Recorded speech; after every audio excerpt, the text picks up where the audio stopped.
libre Ernesto Che Guevara, donde tenemos un invitado, en realidad al compañero Eric Valdés de la Embajada de Cuba, consejero político, y también dos compañeros del equipo de la cátedra que van a dirigir esta sesión. Bueno, lo vamos a hacer igual que un poquito parecido a la clase anterior, ¿no? A la sesión anterior nosotros ya hemos estado, para los que no saben, hemos tenido dos sesiones. La primera de ellas, quiero consultársela a ustedes mismos, los que han venido. ¿Quiénes levantando la mano, quiénes vinieron a la primera y a la segunda? La primera vino una compañera, la segunda vinieron la segunda también. ¿Qué le quedó al compañero de la segunda? ¿Qué tratamos en la segunda para que le diga a los que no han venido? ¿Qué tratamos? Bueno, han repasado un poco lo que ha hecho el Che pasada por Bolivia, ¿no? Con el presidente Miguel Chávez. Después un poco se ha tocado ese término que ahora están manejando ustedes, que es el ser internacional. Internacionalista, ¿ya? ¿No? Y con su paso por Guatemala, que me ha parecido increíble. Yo no sabía eso. ¿Qué es lo que te pareció increíble? Que haya tenido un antecedente tan anterior en Latinoamérica con la liberación de los pueblos. Porque eso, en realidad, yo he entendido que el Che era como un viajero, comprometido, digamos, con ser internacionalista, pero no con una visión de revolución. Entonces él lo ha forjado en ese paso, y eso es fabuloso. Y bueno, se ha tocado rápidamente que ha terminado conociendo, o sea, obviamente en Guatemala a su primera esposa, y luego ya en México ya va a conocer a Fidel. Eso me ¿Quién pudiera complementar ahí qué pasó en Guatemala, además de conocer a la esposa? Efectivamente venía viajando, vimos que el Che venía viajando y venía un poco medio que me voy para Europa a ser científico, y andan toda una búsqueda, y como dices tú, Guatemala le chocó bastante, ¿no? ¿Pero por qué? ¿Quién se acuerda qué pasó ahí en Guatemala? ¿Quién puede complementar al compañero lo que habló? Mira la reforma agraria que hace Arbenz, y a raíz de eso él comienza, además de sus trabajos temporales, comienza a enrolarse como brigadista médico. Luego se asila en la embajada argentina cuando el régimen cae, y su principal queja de esa época del combate es que todos tenían que pelear y nadie peleó, ¿no? Que es lo que queda en la frase que tenía el compañero, ¿no? Tenían que luchar y nadie luchó. Entonces eso le queda muy marcado muy profundamente. Bueno, efectivamente revisamos eso, ¿no? Revisamos cómo el Che llega a Guatemala de forma bastante fortuita. Él se iba a contratar como futbolista en un equipo de Ecuador, pero termina yéndose en un barco, entre medio conoce a los cubanos en Costa Rica y se va para Guatemala, y veíamos que precisamente él cae en un gobierno, como dicen los compañeros, nacionalista, popular, dirigido por un militar que es Jacobo Arbenz, y que había hecho una reforma agraria.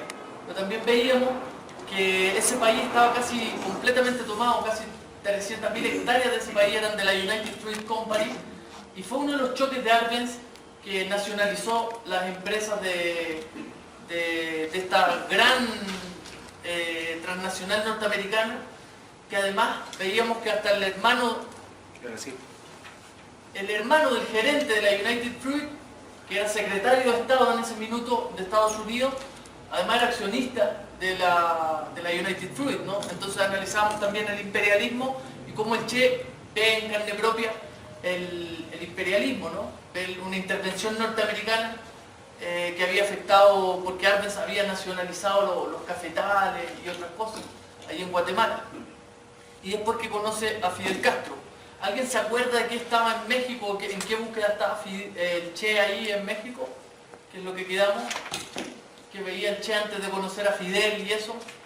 ¿Qué hacía? Trataba de casarse, además. Trataba de casarse. ¿Qué más andaba? Trabaja con médicos.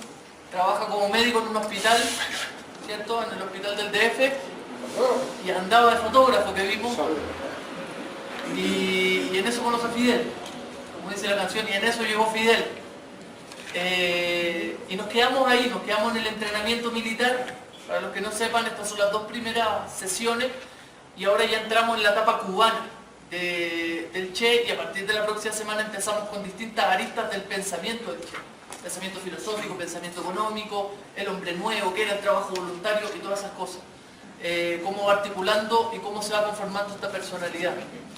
Entonces, bueno, le doy la bienvenida a todos ustedes y a los compañeros que van a exponer. Me pidieron para comenzar que partiera con esta frase, me pidió Sergio. Así que adelante, tiene la palabra. Bueno, buenas noches compañeros, compañeras.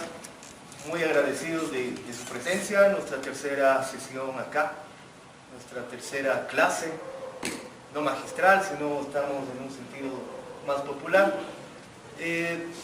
Vamos a comenzar con esta frase, que prácticamente esta va a ser mi presentación a lo que va a ser el Che en la guerrilla cubana. Elegí esta frase porque es bastante importante, cómo el Che Guevara va a comenzar a tener un crecimiento dentro de su pensamiento. Veíamos en las anteriores lecciones que el Che se iba forjando a sí mismo. El Che nunca deja de leer, es algo bastante importante.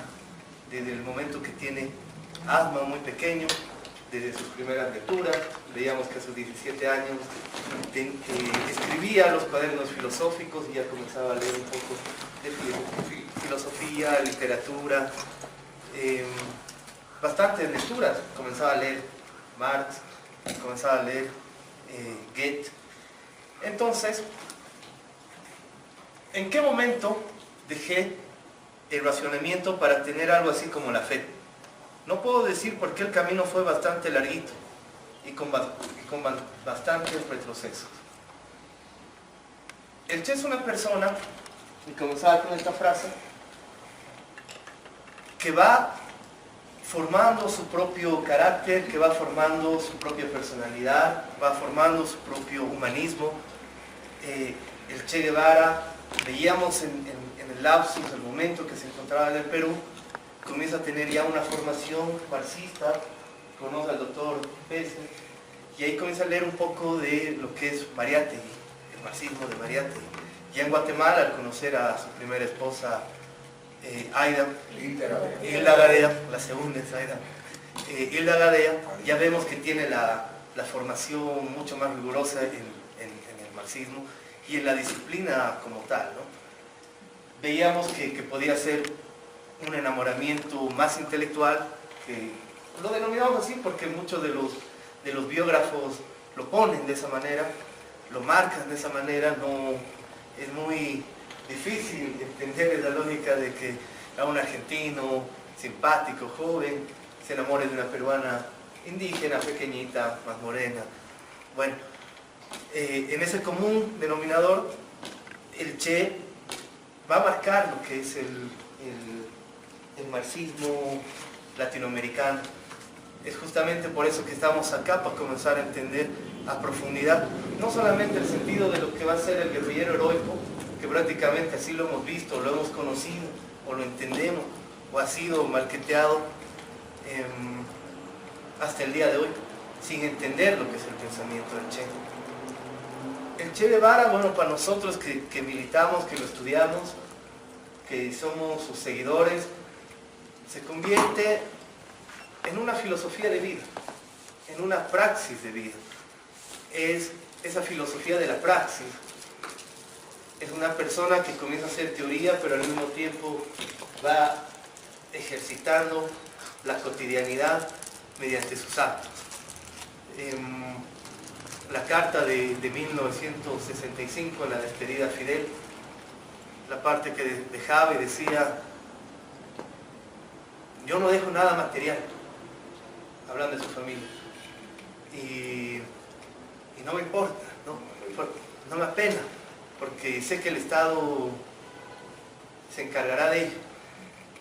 Ahí vemos, digamos, un Che totalmente despojado del sentido material, del materialismo, de las formas mercantiles, capitalismos, de la sustitución real y formal del capital, que es muy difícil y nos cuesta, ¿no?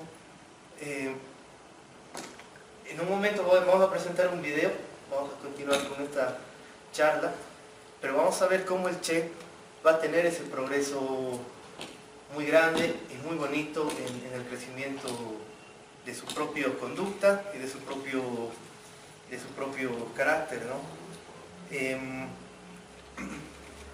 En ese crecimiento, el Che va a tener varios pasajes históricos. Veíamos en la primera sesión, que era en viajes de motocicleta, cuando cruzaban a Chile y llegaban a la mina y se encontraba con dos obreros mineros con tintes comunistas. El Che, en la noche fría, que va a tener la platita de la novia para llegar a Miami y comprar, y que en Diario Motocicletas lo van a mostrar muy románticamente, pero es un hecho concreto. Está en los diarios de motocicletas, y el Che es una persona que va escribiendo toda su vida, va relatando. Como hay el diario del Che en Bolivia, también van a ver los diarios en motocicleta, y también van a ver el diario en la guerrilla y otros escritos. Incluso el diario del Che, en una investigación mucho más profunda, se sabe que hay otros cuadernos, ¿no? Los cuadernos de la selva, pero están todavía clasificados. No se ha podido leerlos, se ha podido fotografiar. Un investigador argentino pudo tener el contacto directo en unas fotos, pero no se pudo entrar en profundidad más allá de eso. Esa noche fría en Chile, en las minas, se encontraba con estos dos obreros, y él dice una frase que es muy profundo en el sentido epistemológico, ¿no?, del ser. Fue esa una de las veces en que he pasado más frío, pero también en la que me sentí un poco más hermandado con esta, para mí, extraña especie humana. Ahí el Che comienza a acongojarse, comienza a entender, va a salir de una Argentina, por ahí un poco en un sentido de comodidad, pero va comenzando a ver, a rescatar al indígena, al campesino, a las personas que viven a su alrededor en América. Va a terminar llamando la mayúscula América, y que va a ser muy fuerte. Y digo este tema del crecimiento del pensamiento porque después va a llegar al leprosario, pero va a tener igual un contacto de humanidad muy alto.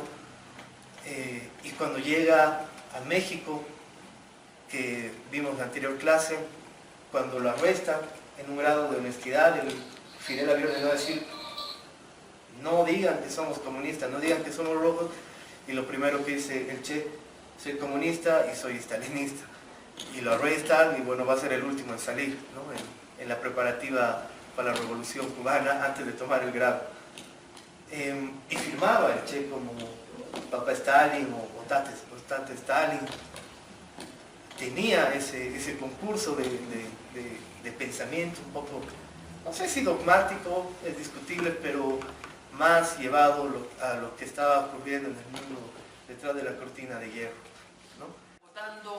Va a ser más horizontal todavía la sesión. Bueno, pasa. Bueno, primero gracias a Javier, los compañeros, por invitarnos. Vine con refuerzos, ayudando a amigos cubanos, romanos, que podrán ellos también necesidades, si tienen necesidades. Si yo no supiese, les pregunto. Entonces, es importante decir, bueno, ahí se celebraron 60 años. 60 años exactos, porque el comandante Ernesto Che Guevara en Cuba ganó su primera victoria como comandante. Atacó el plantel de Luisito y ganó esa batalla. Hubo algunos muertos, algunos heridos.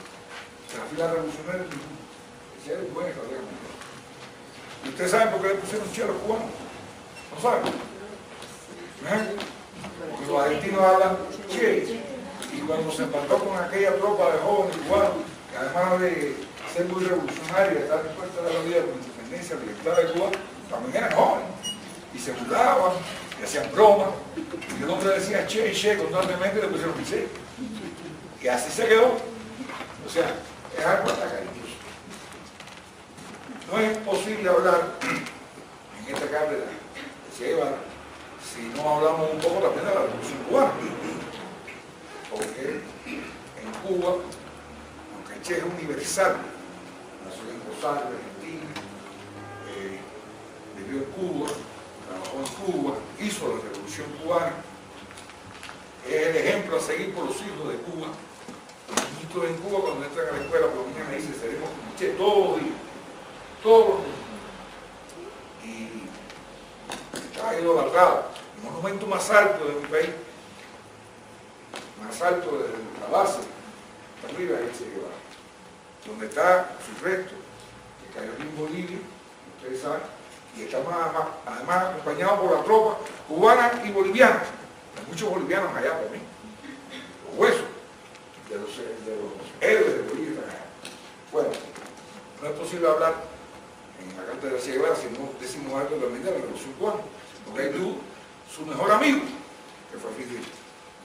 Fidel todavía, años después de la muerte del Che, soñaba con él y le confesó en un libro que se llama 100 horas con Fidel, a un intelectual español, o sea, francés de origen que vive en España, o al revés, se llama Ignacio Ramonet, que él soñaba que conversaba con el Che, que soñaba con eso, y que todavía lo tenía presente constantemente.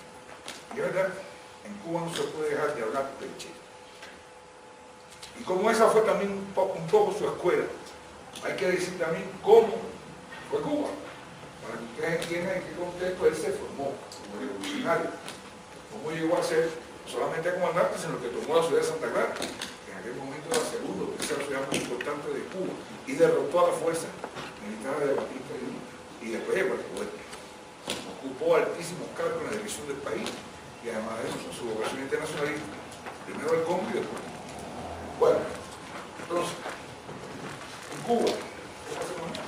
Tú me dices, Bien. ¿voy pasando? Paso. Ya. En Cuba, nosotros, ustedes saben que todos los aborígenes, todos los autóctonos de Cuba fueron exterminados. No quedó uno. El último edicto de Pedro quemaba la hoguera. Ni uno. Allá no ocurre como aquí, que uno ve originarios, son partes, personas con su reino. Bueno, quedó ninguno. Entonces lo que hicieron los españoles fue llevar africanos. Por eso tenemos el 33% de la población cubana entre negros y mestizos. Desde los primeros momentos hubo algunos, entre esos esclavos, negros africanos, hubo algunos intentos de rebeldía, pero eso no se logró organizar hasta que el 10 de octubre de 1868, don Manuel Vicente, que era un hacendado de la región de Bayamo, y tenía un ingenio que se llamaba La de Majagua, dio el grito de libertad, y ahí empezó la primera insurrección. La primera medida que tomó fue liberar a todos sus esclavos, que se unieron a aquella lucha, a los esclavos negros que tenían. Y además de eso, propuso la abolición total de la esclavitud. Esa lucha fue muy cruenta. Fue el año 1868, el 78, 10 años. Quiero decir que no era país independiente usted a diferencia de todo el resto de América. Al revés. Ya ustedes tenían independencia por aquí con Bolívar, el resto, y nosotros seguíamos siempre estados. Y entonces, aquella lucha que fue tan cruenta, España, que no quería perder la joya de la corona, como decía el Bull, mandó sus mejores tropas y realmente después de 10 años ya las fuerzas estaban casi destruidas y vino lo que los españoles propusieron a los cubanos, Antonio Maceo, el pacto de Sajón. Les perdonamos la vida si se van, incluso les reconocemos sus brazos militares, pero en otro país. Maceo fue a parar a Costa Rica, después estuvo en Jamaica y después volvió a Cuba a luchar. Pero ahí fue donde empezó también la intransigencia independentista, revolucionaria del pueblo de Cuba. Maceo, que era negro, no era blanco, era negro, que llegó a ser el generalísimo. En aquel combate hizo la protesta de Baraguá, y le dijo a los españoles, la libertad no se mendiga, se conquista con el filo del machete.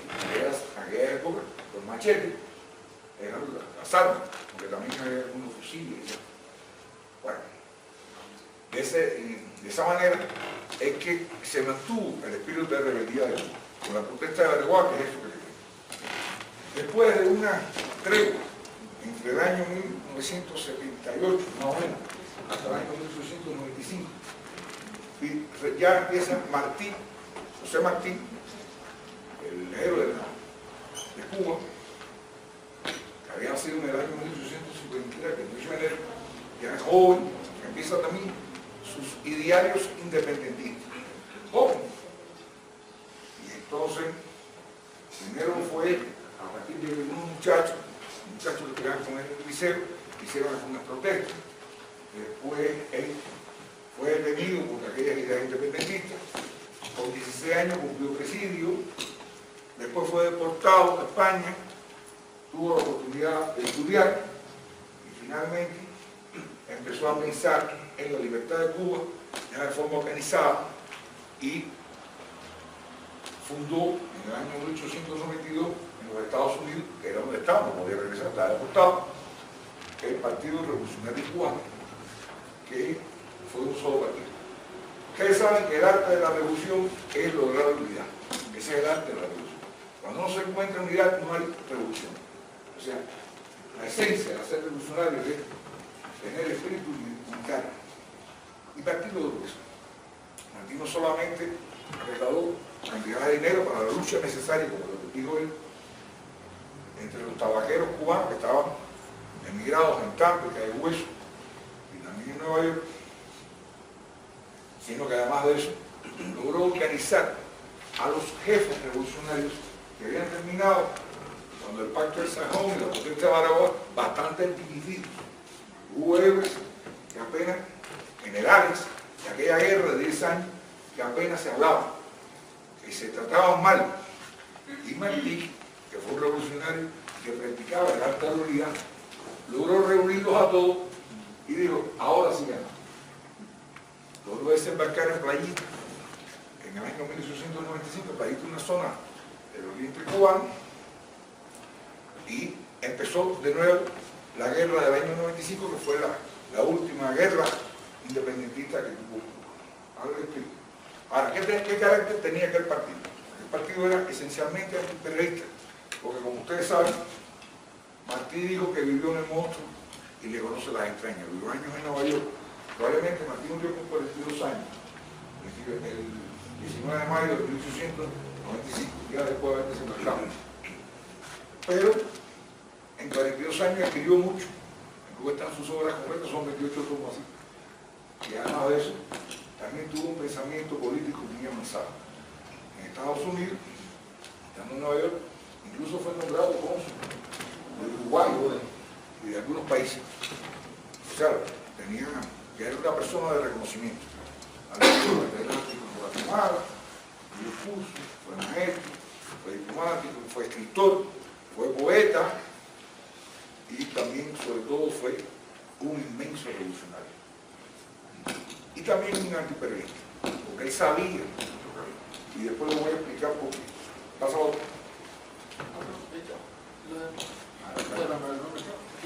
Ahí está. Esta es la última carta que hace Martí. Y es verdad que lo matan.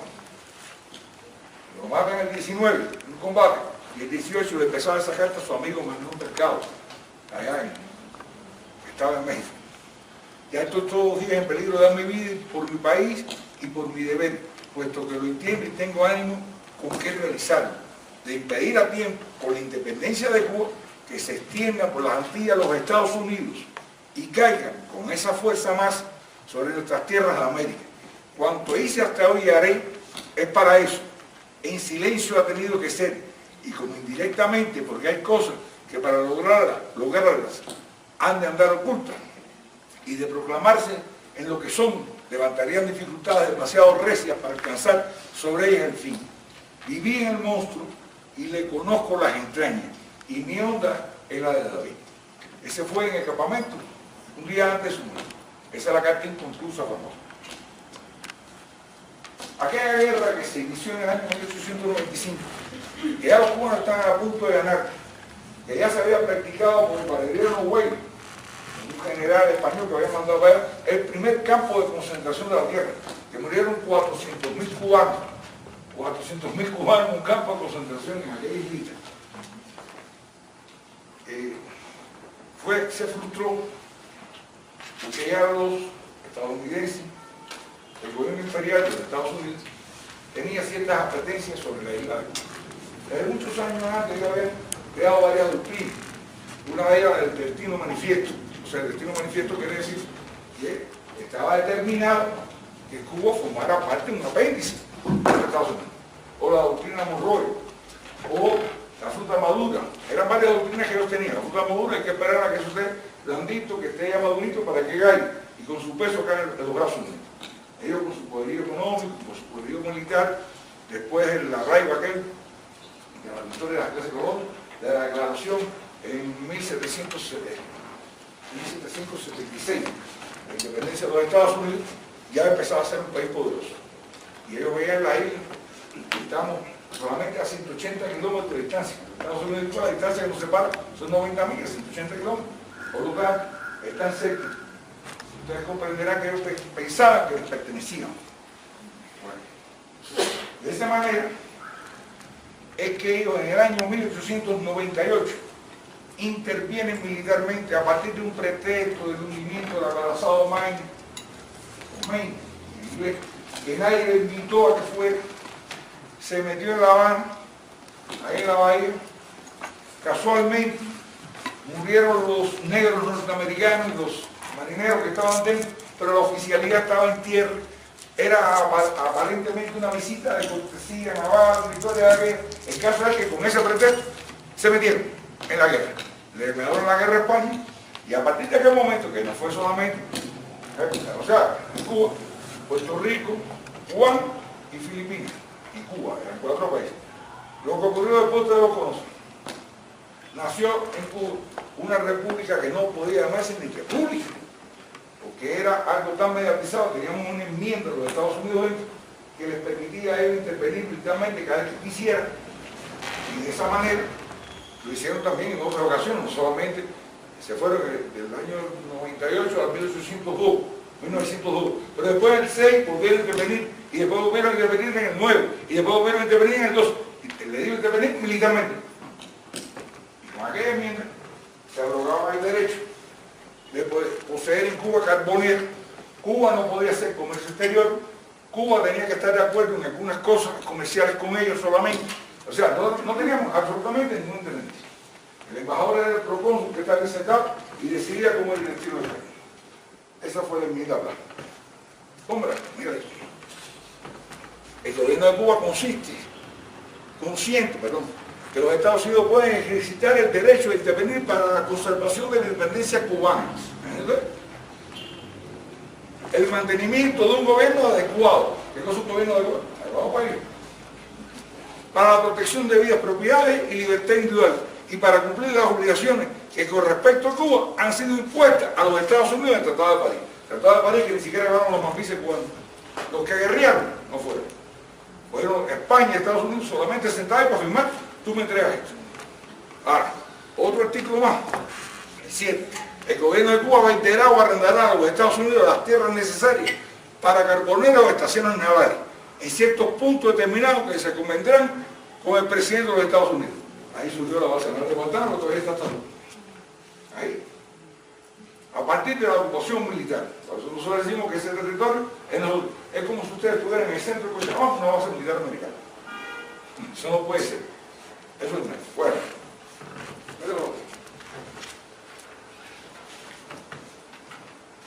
Después hubo otra intervención norteamericana, como les comentaba, de 1906 a 1909, y ahí comenzaron a surgir todos los gobiernos títeres que yo les convenía.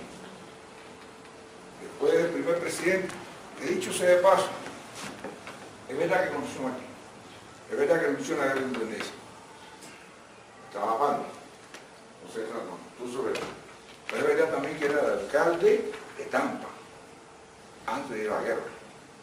O sea, el hombre que había nacido en Cuba, pero pensaba en inglés. no cabe la menor duda. Y él había sido electo en una función de gobierno en los Estados Unidos. Pensaba también, tal vez sinceramente, que el ideal para el pueblo de Cuba es ser como los Estados Unidos. Y con la cercanía geográfica de Florida, donde está Tampa, y donde está Cuba, él decía, bueno, lo que tenemos que hacer. Había una tendencia muy anexionista, que todavía se mantiene, los gusanitos que tenemos en el país. Bueno, empezaron los gobiernos típicos. Saya, Menucal, hasta Machado, muchos gobiernos típicos, que eran impuestos prácticamente por los Estados Unidos. Estos gobiernos títeres, por supuesto, habían algunas ansias de libertad. En el año 25 en Cuba surgió el Partido Comunista, en otras ocasiones también fueron reprimidos los estudiantes. La situación de Cuba era muy inestable desde muchos puntos de vista porque había mucha insalubridad, mucho desempleo.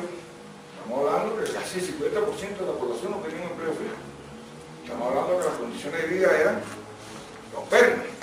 Y además, con la poca riqueza que tenía el país, caña de azúcar, tabaco, mineral, algo así, lo que hacían era un grupito, era enriquecerse, ellos y los demás a morirse, y hacían la vida. De esa manera, con esa suerte, realmente lo que siempre ocurrió en Cuba fue mucha inestabilidad. Y cada gobierno de esto lo que hacía era reprimir. Reprimir. Hubo algunos intentos, hubo incluso un bloque de negros, que fue un bloque revolucionario en su momento, para tratar de, por lo menos se sentían mucho más reprimidos que el resto, por racismo. Como ustedes mismos lo sufrieron aquí, saben lo que es racismo. Cuando alguien cree que está por encima de los aymaras, de los quechos, de cualquiera original. ¿Así? Bueno, eso nos pasó también allá.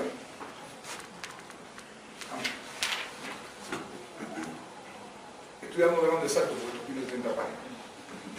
No me dejan echar de mano. Entonces, situación de la República hace 20 años, o sea, en el año 22, 1922. Ahí tienen algunos datos. 53% de la población de los habitantes de Cuba eran analfabetos, sin saber leer y escribir. El 68% de los niños cubanos no entran en los escuelas, no entraban, no llegaban a la escuela. 68%. De cada 100 niños, uno solo llega al 5º grado. De cada 100, uno alcanzaba 5º grado.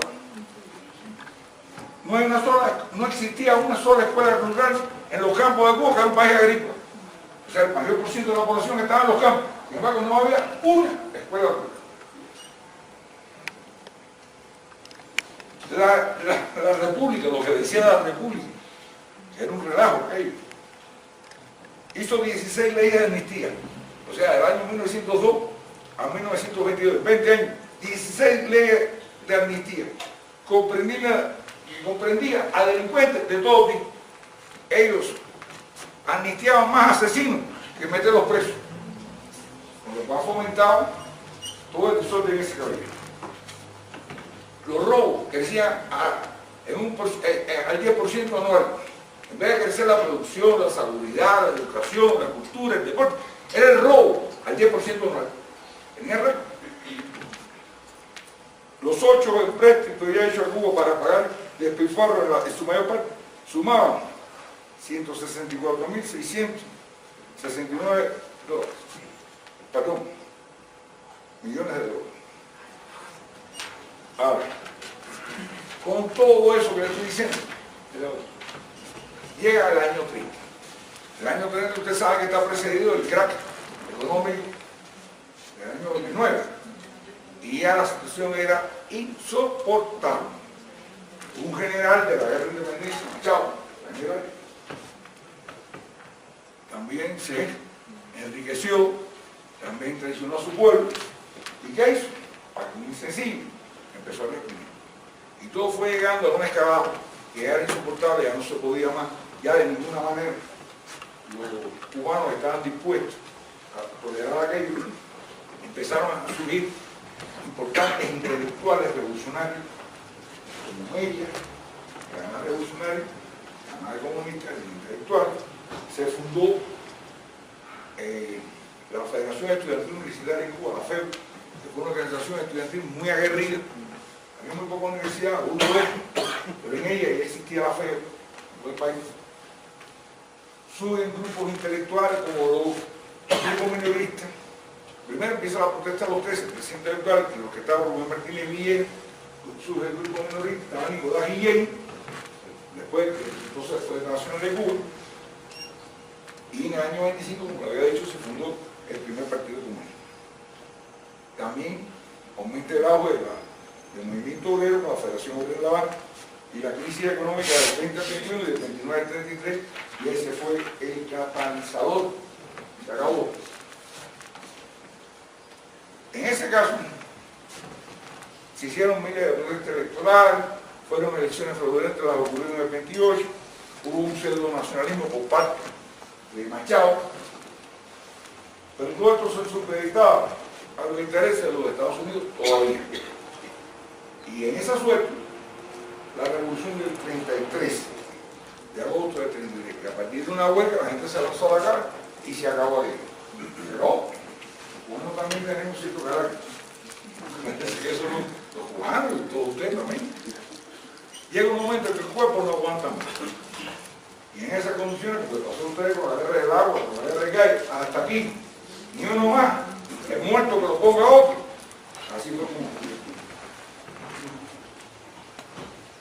Después de la revolución aquella del 33, que realmente duró muy pocos días, pero sí surgieron figuras muy importantes, como Tijera, se lograron algunas cosas importantes. Una de ellas fue que el jornal laboral era de 8 horas, otra fue que jurídicamente se abrogó, se acabó, se suprimió la enmienda Platt, pero se quedó la base Guantánamo. Pero ya ellos no tenían derecho a tener la posesión de Isla de Pin, ya podíamos ser un poquitico más independientes. El salario mínimo aumentó, hubo una autonomía en el 34, autonomía militar, y surge, como les decía, la figura de Antonio Guitera Holmes, un hombre muy importante para la Revolución Cubana. Este es, para decirlo en términos que ustedes me entiendan, el Marcelo Quiroga Santa Cruz de nosotros. Alguien que fue ministro, alguien que hizo leyes revolucionarias, alguien que supo combatir y alguien que murió por Batista, que ya tenía su podercito en el ejército, que además se incrustó, como hoy lo ocurre a ustedes aquí, con dos que se hacen pasar de guevaristas y demás, y que son narcotraficantes. Así mismo, hubo gente como Batista, que de sargento taquígrafo llegó a general por haber participado en una marcha. Ese fue el truco. Batista sí tenía el control del ejército. Pero aquí, bueno, ya surgió Guitera. Este es Guitera. Fue ministro de gobierno, la principal ley revolucionaria, en 100 días la hizo. Y todo lo que le dije anteriormente, el salario mínimo, de la autonomía universitaria, la jornada laboral de 8 horas y la abrogación de la enmienda Platt, en 100 días, Antonio Guitera. Ese es el resultado. Igual que aquí, Marcelo Quiroga, no la ley de minería, ¿no? Las nacionalizaciones, un poquito tiempo. Por supuesto, era demasiado peligroso. Habría que matarlo. Él antes había alzado en la Sierra Maestra, tenía historia insurreccional, guerrillera, antes. Y después, bueno, en esta lucha, por supuesto que ya no se podía seguir contando con esto. Raúl Roa, que fue el canciller de dignidad, el maestro de todos los diplomáticos cubanos, dijo de él, que lo conoció. Con la muerte de Guitera, el ciclo revolucionario entró en una fase descendente. Se perdió la figura más empinada, el ánimo más templado, la voluntad más indomeñable, que es indomable, el brazo más enérgico, el espíritu más puro del movimiento nacional revolucionario. Y entonces él hablaba del surgimiento de esa figura. El Panzer nuestro, tenemos también Marcelo Quiroga, pero tenemos un Panzer. Ahí lo van a ver, facilito. Empezó por incrustarse en el movimiento revolucionario, hacer el paripé que participaba, de sargento, llegó a general, inmediatamente después obtuvo el control del ejército de la República y con la misma empezó a hacer sus maniobras. Maniobras, no van a pensar que tenía mucho cerebro. Las maniobras eran de la CIA, de los americanos, que era lo que le decían un títere. Para acá, y así ocurrió. Ahora, ¿qué ocurrió también? Que en aquel momento había un fenómeno mundial, que empezaban a crearse las condiciones para la Segunda Guerra Mundial, y él tuvo que vestirse de demócrata para jugar un pasito, como ocurrió aquí. Que tengo entendido que Banzer fue dictador y después fue demócrata. Entonces él llegó a ganar una elección y fue presidente. Realmente él fue el jefe de Cuba del año 34 al año 44. Primero del 34 al 40 jefe del ejército, y el que mandaba. Y después del 40 al 44 él era presidente de Juan Miguel Arredondo. Pero al calor de ya de la pujanza de lo que ocurría en el mundo en el año 40, no le quedó más remedio que hacer algunas cosas. Y se vistió de demócrata, como les decía, y por ejemplo se hizo la constitución de Cuba Este, que fue una constitución de Cuba bastante avanzada, que tuvo una repercusión importante para la formación incluso de otra generación revolucionaria. De Batista no ha hablado mucho, de los tiranos no se habla.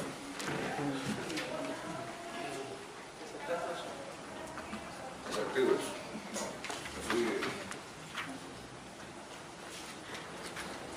en el año 52, cuando ya todas las condiciones estaban creadas, después de haber pasado solo por Grau, y también había estado en aquella lucha revolucionaria del año 33, porque había sido un profesor militar, un médico, que había estado abrazado sobre estudiantes.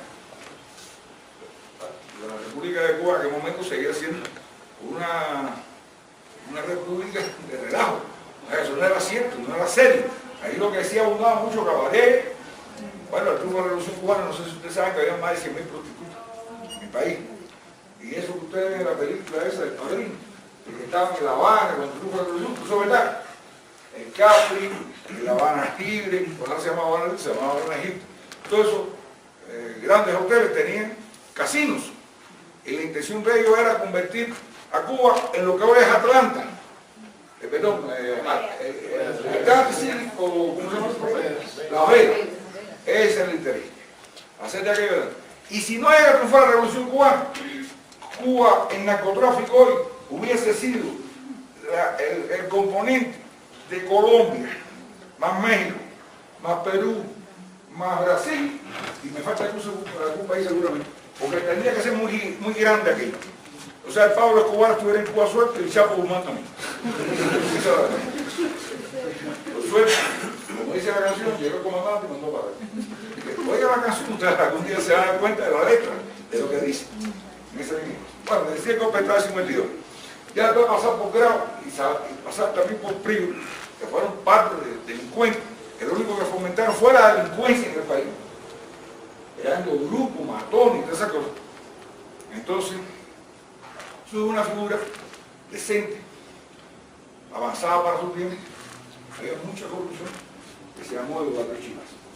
Y Eduardo Chivas formó, creo, el Partido de Todos, que estaba compuesto por muchas personas, o sea, no era solamente una sola línea de pensamiento político, ahí ingresaba cualquiera. Pero tenía una consigna importante que tenía mucho respaldo popular, que era vergüenza contra el dinero. ¿Ustedes saben cuál era el emblema de Eduardo Chivas? Una escoba. Eso era lo que sacaba, una escoba.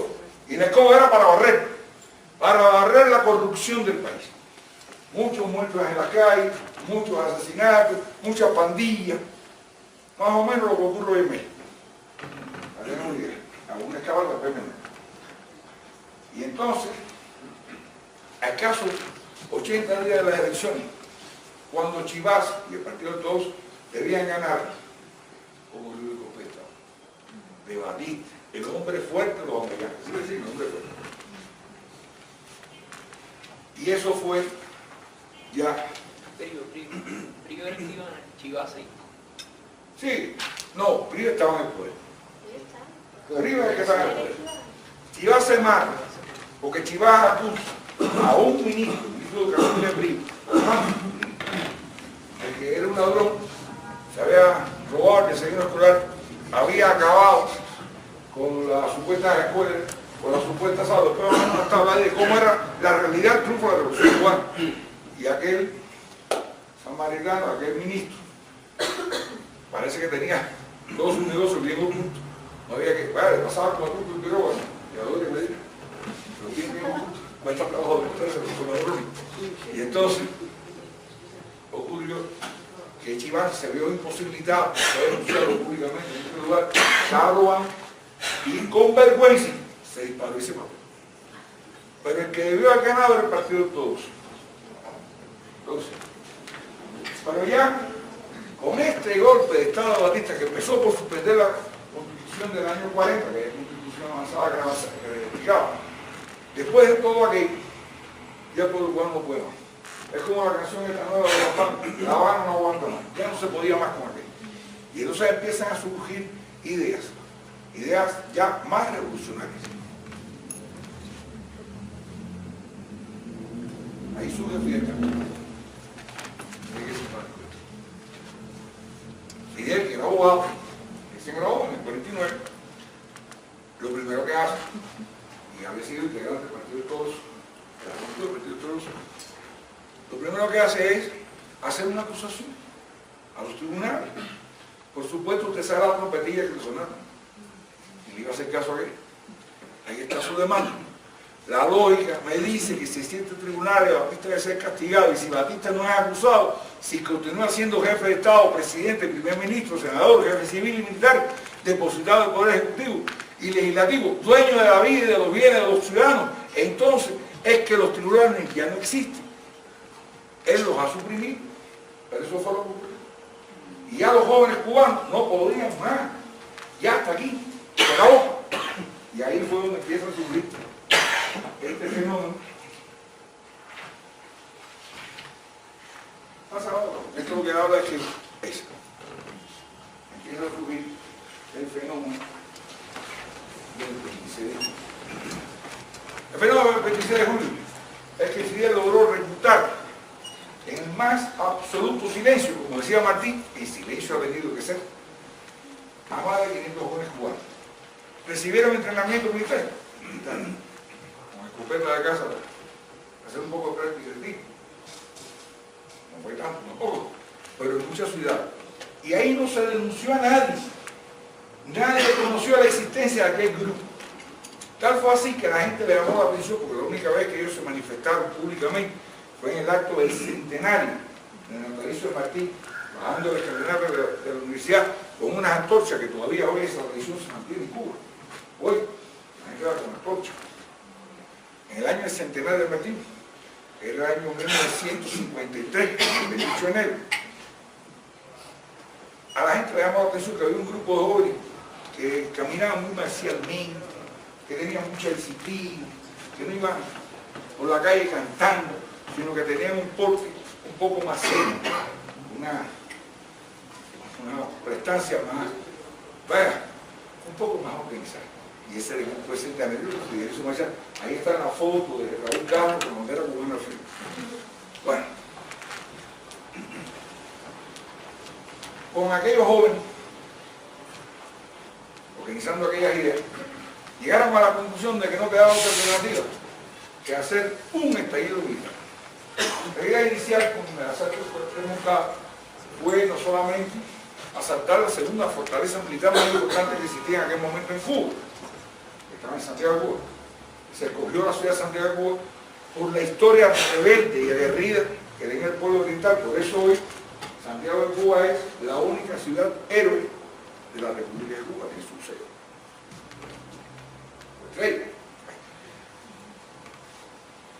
La intención era asaltar el palacio, tomar las armas, convocar al pueblo por radio, después repartir armas y acabar con Batista. En la convicción, en el entendido, de que el pueblo no quería a Batista, que ya no podían más, y que iban a haber muchos jóvenes que se sumaron. Si Fidel en cuestión de meses logró reclutar a 500 jóvenes, después fueron 122 solamente al asalto, 122 mujeres. Logró reclutar 500 y entrenarlo, y se mantuvo en secreto, y nadie dijo nada, y nadie fue detenido. Y hubo personas con tanto desinterés, que era un fotógrafo, que vendió todo su equipo, de eso comía, otro que apostó su salario. La gente soltaron las casas. Jesús Montaner Tenía un solo automóvil y lo vendió para dar dinero al movimiento. Todos se sacrificaron, todos hicieron lo mayor y vivían de esa forma tan estoica, tan guerrera, tan espartana. Digo, fíjate, bueno, si saltamos el Cuartel Moncada y lo tomamos, lo cual pudo haber sido real. Entonces, la revolución es cuestión de un día. Ahí también había mucho más deseo e intención que lo que realmente era. Se perdió el factor sorpresa, hubo varias razones por las cuales el Cuartel Moncada no se dio. Realmente fue un revés militar para este movimiento, pero fue una gran victoria política. ¿Y por qué razón? Porque la gente en Cuba empezó a conocer que existía el movimiento 26 y conocieron la figura de Fidel.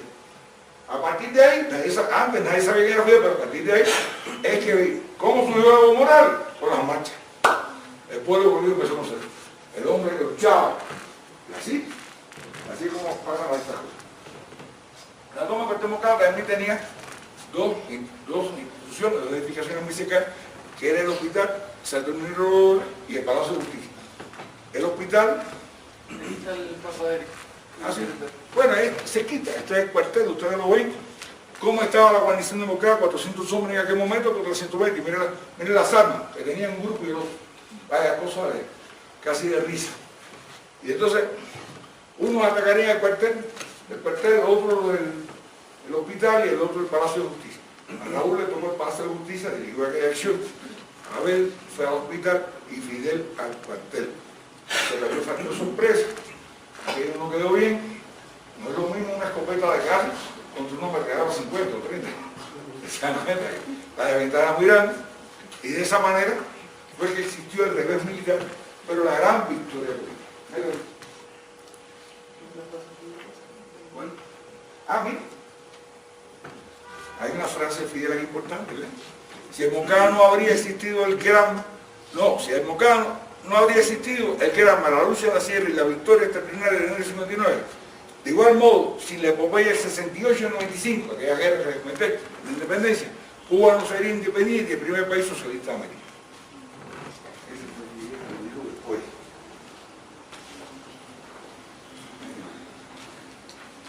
Ya después del Granma, aquel grupo de jóvenes, y empezó a hacer otra cosa.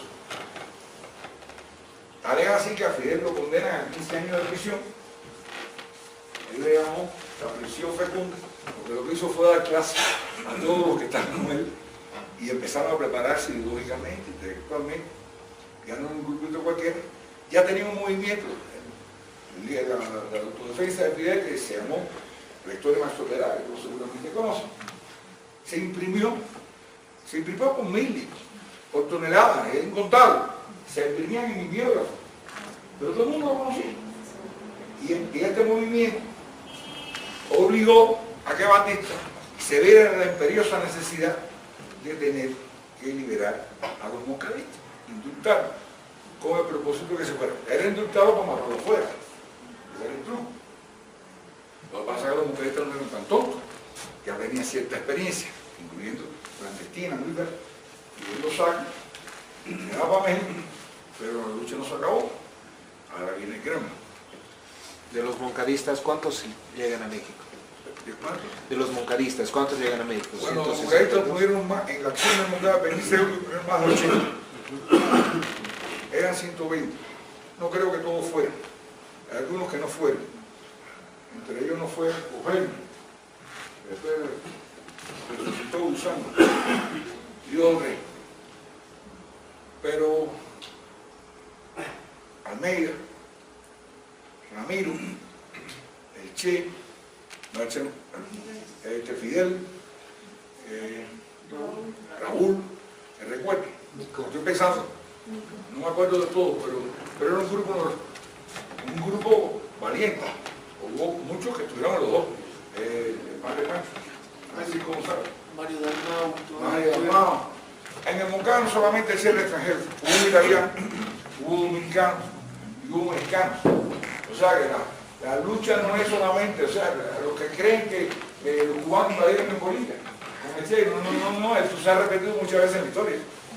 Y las tropas de Bolívar estaban llenas de personas cualquiera, porque las fronteras son artificiales. Un día vamos a buscar chicos.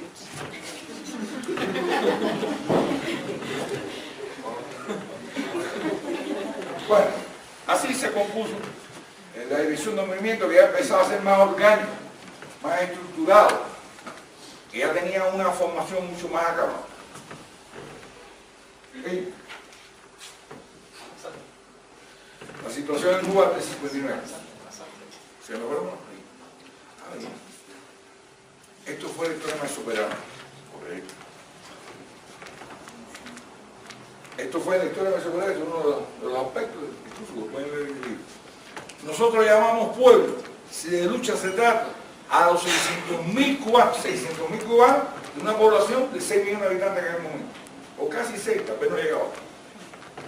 A los 600.000 cubanos que están sin trabajo, deseando ganarse el pan honradamente sin tener que emigrar de su propia patria en busca de un sustento. A los 500.000 obreros del campo que habitan en los bohíos miserables. ¿Ustedes saben un bohío? Una casita así que tiene agua, cosas así, ya. Que trabajan 4 meses al año cortando caña por la zafrapata y pasan hambre el resto compartiendo con sus hijos la miseria. 600.000 ocupados, bueno, esta es la cifra. Eso es lo que existía antes del 59 en Cuba. Y esas son las condiciones ideales para que la gente diga, como le decía ahorita, hasta aquí, nada más. Y el movimiento 26 de julio empezaba a nutrirse de las mejores fuerzas, los más revolucionarios, los más avanzados. Ahí está, pues. Eso pues. ¿Ustedes creen que eso es condiciones de vida? En los campos. De luego al lado de una casa con piscina y esas cosas. El dueño del centrado su guerrero tenía de todo.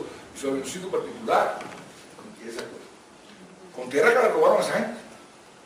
O sea, había una cosa, 8 familias controlaban Cuba. 8 familias. Bueno.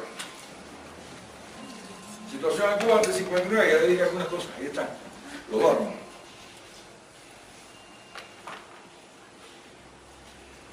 Después más datos también de los empleos, de la remuneración que recibían por las edades de los empleos. No lo voy a aburrir con eso.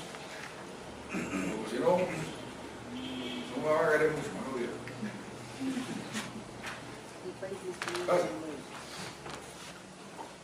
Ahí. Esas son cifras interesantes. El país disponía en aquel momento de un médico y 3,3 camas por cada 1.000 habitantes. Hoy en Cuba hay un médico por cada 130 habitantes. ¿Cómo? Hay 70.000 médicos en el país, por eso no podemos dar el lujo de compartir un poquito de eso. Y traer aquí, en otro lugar. Aquí son poquitos, aquí hay 750 nada más, pero en Venezuela hay 25.000, en Brasil hay 11.000, en Centroamérica hay 7.000, en África hay unos cuantos miles también, porque tenemos 70.000 médicos. Y nos toca hoy un médico por casi 130 habitantes, aquella época era uno por cada habitante. Las construcciones más lindas que eran residencias lindas, de 8, 10 cuartos, piscinas, garajes, jardines, pero los cubanos, la mayoría, vivían en una cosa que nosotros decimos solares, que son como barracones con cuarticos, donde va a vivir, dependientes, que eran familias de 4 hasta de 4, en un cuarto. Bien. En la zona urbana habitada, el 56% de la población, una parte de ella vivía en viviendas colectivas, solares y ciudaderas.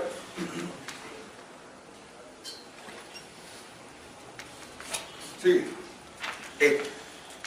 Bueno, en la década del 50, en la actualidad, lo que le estaba diciendo más o menos, en salud, ahí no hay nada. En la década del 50, el 23,6% de la población mayor de 10 años es analfabeta. O sea, la cuarta parte de la población mayor de 10 años, analfabeta. Niños, no sabe leer. El índice de analfabetismo actual en Cuba, no de 10 años, de cualquier edad, es 0,2. Es cierto curioso.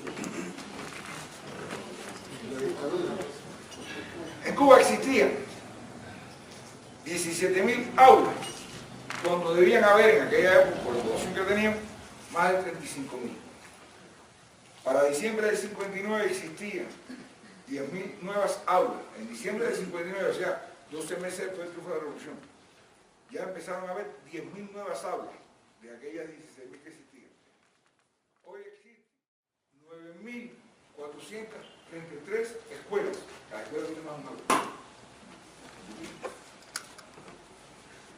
En Cuba, antes del 59, en la década del 50, había 9.000 maestros desempleados, lo cual es más criminal, porque si tienen la materia ahí para poder tener enseñanza, ¿por qué no lo hacen?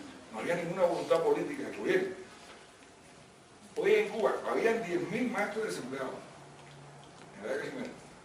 Hoy en Cuba hay 226.703 maestros en diferentes aulas de todas las educaciones.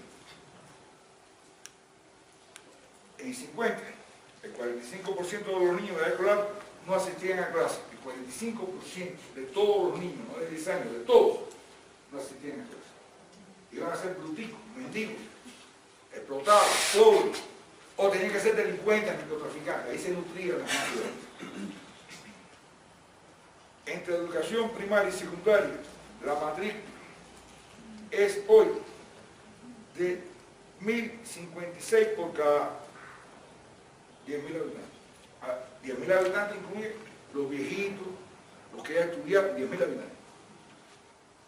En salud, en el 56 solo había 6.250 médicos colegiados en todo el país. En el año 1000, me equivoqué cuando dije 70.000.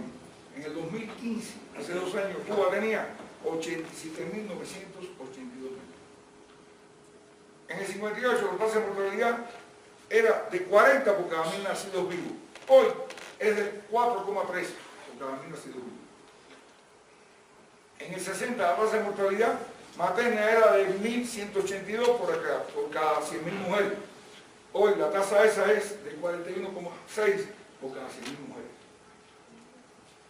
La esperanza de vida en los años 50 era de 62 años y hoy es de 79 para los hombres y 80 para las mujeres. Siempre digo un poquito. Y hay otros datos también de personas desempleadas. En el 58 éramos 6,5 millones de habitantes, hoy tiene 11,2 millones de habitantes. Es muy parecido a los gringos. Incluso ustedes son acá 11 veces exactamente más grande que Cuba. Cuba tiene 110.000 kilómetros cuadrados, ustedes tienen 1.100.000. ¿Así? ¿Cómo se ve?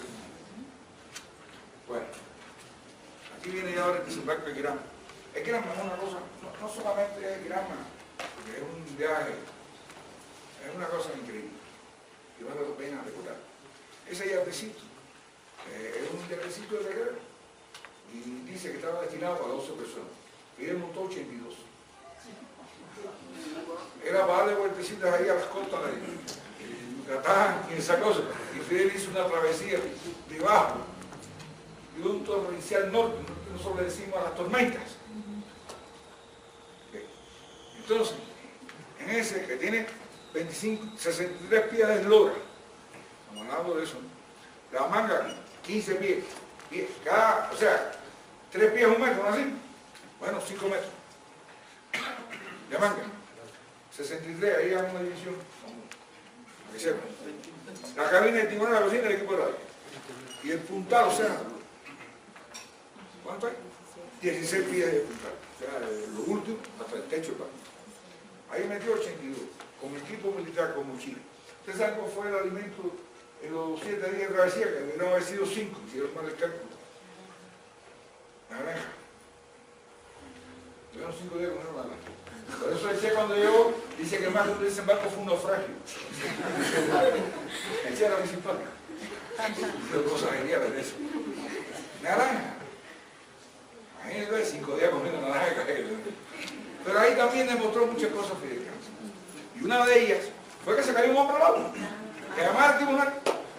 Y la gente dijo, bueno, tenemos que llegar, con la tormenta arriba, el barquito aquí que se movía. El hombre se cayó. Y dice Fidel, hasta que no aparezca.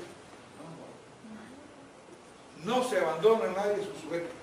En la guerra todos somos uno. Y el hombre apareció, y lo montaron. se salvó. ¿Entendieron? ¿Eh? Y estaba en el mar. Ahí,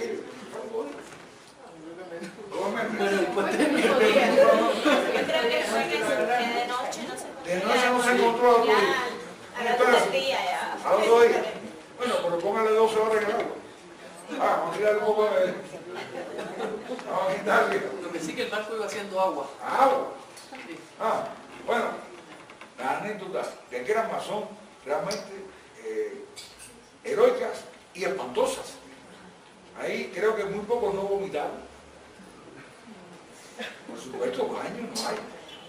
Olvídense de esas necesidades lógicas de los seres humanos.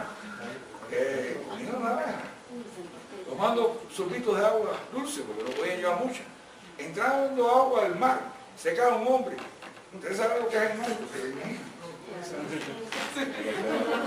Todavía no saben, todavía.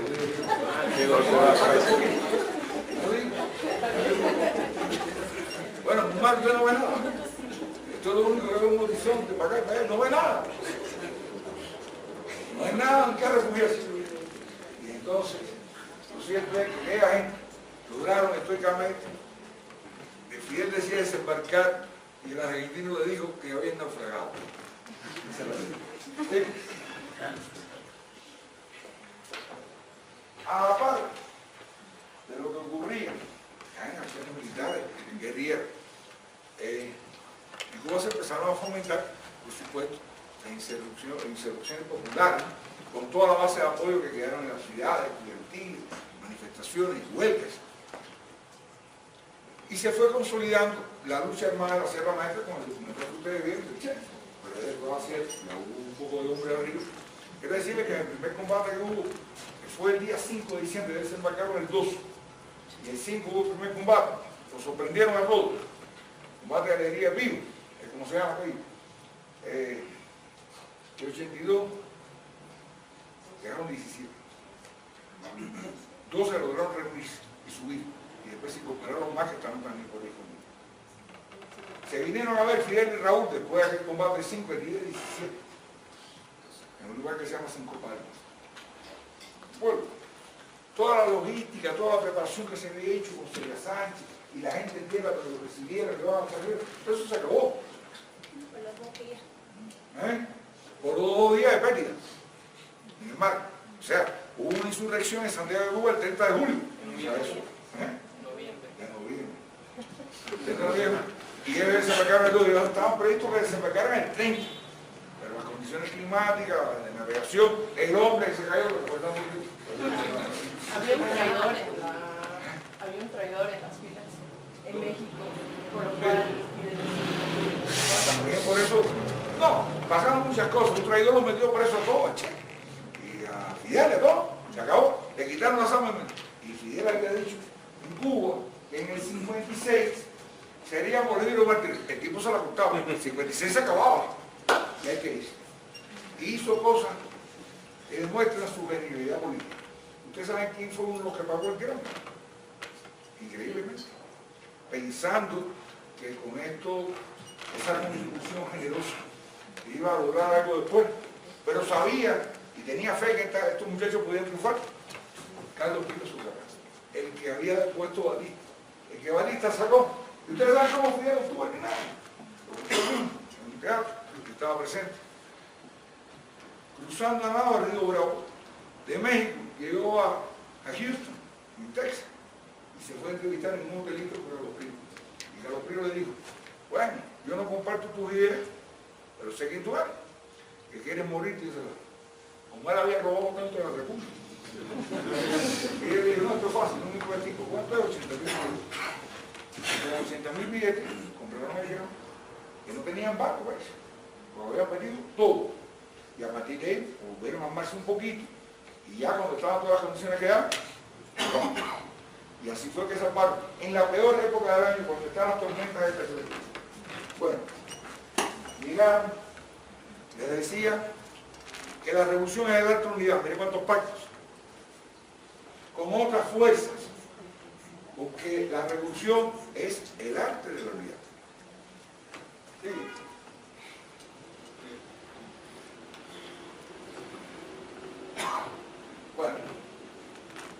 Cuba ocurrió una cosa distinta a lo que ha ocurrido en otros procesos revolucionarios en otros países del mundo. Y es que nosotros vamos con las armas. Así. Eso nos ha permitido barrer con todo lo que. Quedaron mucha gente pura, que se quedaron, que no hubo problema.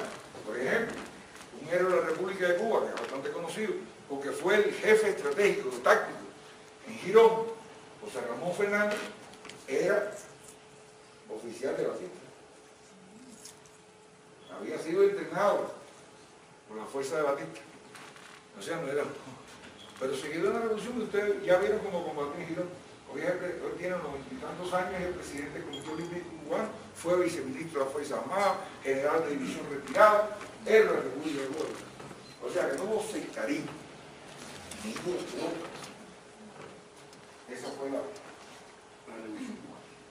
Ahora, ante las primeras medidas de la revolución cubana, empezaron las medidas populares, las medidas necesarias, las medidas del programa de Mucada, las medidas que se habían planteado en la historia venezolana, que es hacer reforma agraria, hacer reforma de la enseñanza, hacer reforma urbana, repartir un poco la tierra, hacer unas cuantas medidas populares, acabar con la insalubridad, acabar con los vicios, acabar con la prostitución, acabar con todas esas lacras. Entonces los gringuitos empezaron a agredir. Y ahí están algunas de las cosas que ocurrieron. Esta fue la reacción de los Estados Unidos. Nosotros que éramos monoproductores, azúcar nada más. El 5 de julio del 60, por esas medidas, que no eran tan profundas, no eran comunistas, no, eran medidas democráticas, revolucionarias. 5 de julio, se acabó la cuota azucarera. Vamos a empezar a salir a buscar mercado donde lo hacemos. Julio del 60 también, se acabó el envío de petróleo. Tuvo que venir la URSS en aquella época y ellos se negaron a que las compañías norteamericanas, las refinerías, las Shell y eso que estaban en Cuba, refinaran el petróleo ruso. Y entonces Fidel, ustedes saben que siempre fue muy revolucionario, dijo, está bien, hasta aquí, a partir de ahora es mío, se acabó. Y le intervenimos y nacionalizamos a las empresas. Es la respuesta de Cuba. Bueno, sí.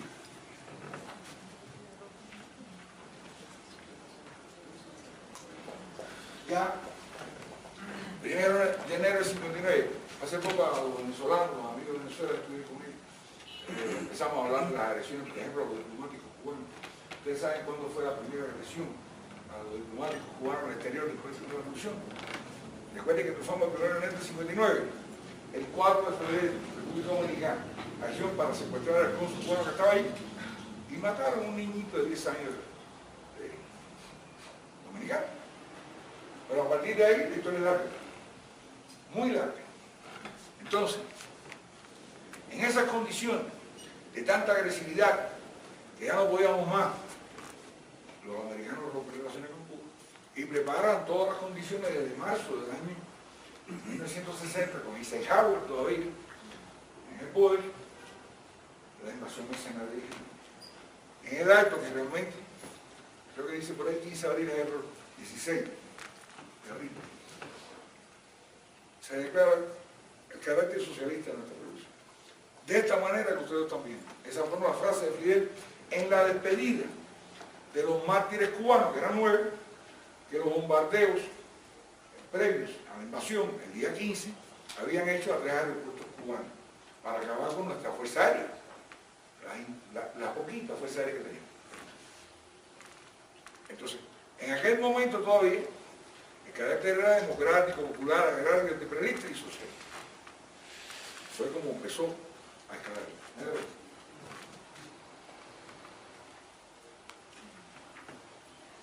Este ahora es el concepto de revolución. Esto fue lo que nos dejó Fidel dentro de poco, el día 11, y están todos invitados, vamos a celebrar el cumpleaños, porque lo que quiere el imperio es que Fidel se acabó. Incluso los que se dicen amiguitos nuestros, que no somos tan tontos para creernos, plantean, bueno, no fue tan mala gente, pero ya se murió. Y nosotros decimos, no, ahora está más vivo que nunca, está vivo en Venezuela. Está vivo en Venezuela, en el bravo pueblo que no se rinde. Eso es lo que hay que hacer. Esa es la gran fiesta. Y este fue el concepto que dio de revolución. Que revolución, el sentido del momento histórico, es cambiar todo lo que tiene que ser cambiado. Es igualdad, libertad y libertad plena. Es ser tratado y tratar a los demás como seres humanos. Es emanciparnos por nosotros mismos y con nuestros esfuerzos. Es desafiar fuerzas poderosas, fuerzas dominantes dentro y fuera del ámbito social y nacional. Es defender valores en los que se cree al precio de cualquier sacrificio. Es modestia, desinterés, altruismo, solidaridad y heroísmo. Es luchar con audacia, inteligencia y realismo. Es no mentir jamás, ni violar principios éticos. Es convicción profunda de que no existe fuerza real en el mundo capaz de aplastar la fuerza de la verdad y de la ideas. Ese es el concepto de revolución que lo dijo un 1 de mayo de los años 2000. 2001.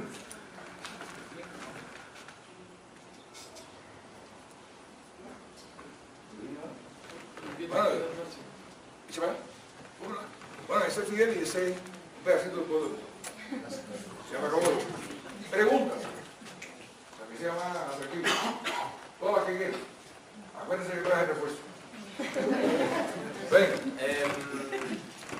Compañero, una pregunta que tengo y que es una duda que tengo en particular con la Revolución Cubana es, bueno, como usted mencionaba, en Cuba, por ejemplo, no hay pueblos nativos justamente por la colonización española, pues tiene un gran... No, por el exterminio. Sí, no sé, pero sí, por la violencia colonizadora de parte de España, ¿no? En ese sentido, pero hay mucha población afro, ¿no? Sí. En ese sentido, ¿cuál fue la posición, las políticas pensadas por los revolucionarios hacia el Che, Fidel, Raúl, antes de la revolución y después de la revolución respecto al mundo afro en Cuba? ¿Cómo lo pensaron ese tema? Yo le voy a decir la verdad. Yo he tenido 3 matrimonios.